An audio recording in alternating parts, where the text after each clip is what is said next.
Mapuso sa Bacolod City naman, rider kag ang kasini arestado matapos makuhaan sa suspect na Cebu sa ginkasang Comlec checkpoint sa Bacolod. Yaring balita nga itong gintutukan.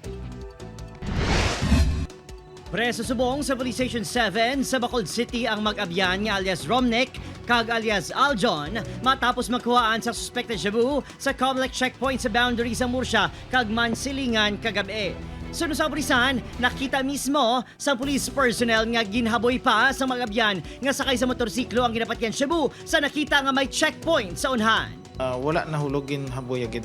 Amo na ang statement sang pulis nga naka-aresto sa ila. Nag-attempt sila nga magwa sa malagyo sa checkpoint area. That's why na-flag down. Pag flag down sa ila, Apang, hugot nga nagpanginwala ang duha. Hindi ko ka nagbalo sir kung dito dapat. Wala mga magagamit. Magapangatubang sang kaso nga paglapas sa RA 9165 ang duha ka rider.